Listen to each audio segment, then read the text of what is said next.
May biyahe tayo ng Pakabuyaw. Kaya yung gagamitin natin truck, i-check natin. Yung langis at saka tubig. Ito yung gagamitin natin sa sasakyan. Isuzu Travis. Ayan po. Travis po yan.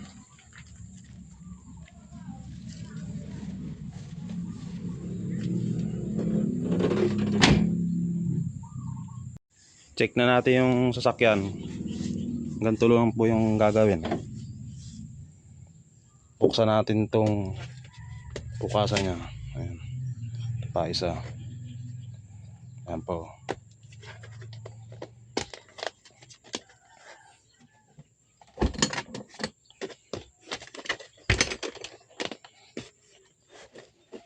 Tapos iaangat natin ang upuan. Ayan. Tapos ito yung stick pansukat ng langis. Ayan po.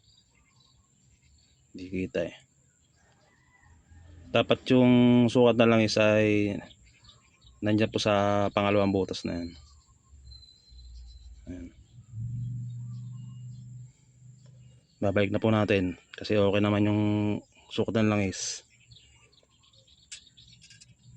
Ayan, ganun lang po yan.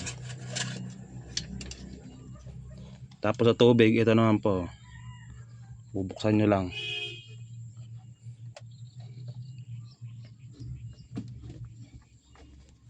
Hirap ang buksan. Ayan, ayan po, ikot lang yan. Okay naman, maraming laman. Tapos balik na lang ulit natin.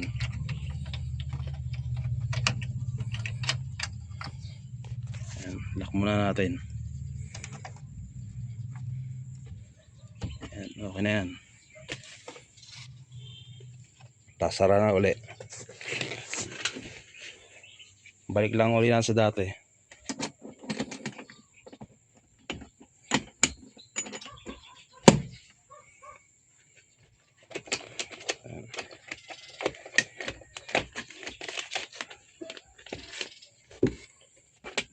Ayan. Okay na. Yung reserba naman ang sunod nating i-check. Yung reserba ng tubig. Ito nga pala yung reserba ng tubig ng sasakyan natin. Ayan. Check natin kung puno din.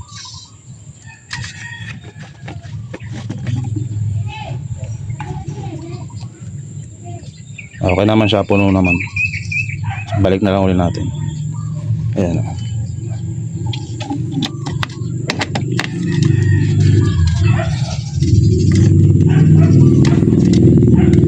Okay na. Tapos kapag na-check na natin yung tubig at langis, start na natin yung sakyan. Kung okay. Ito po, yan.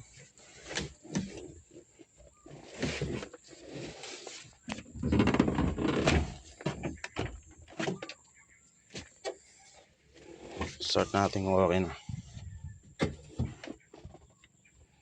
Ibaba muna natin ang handbrake. Tapos neutral. Tapos start.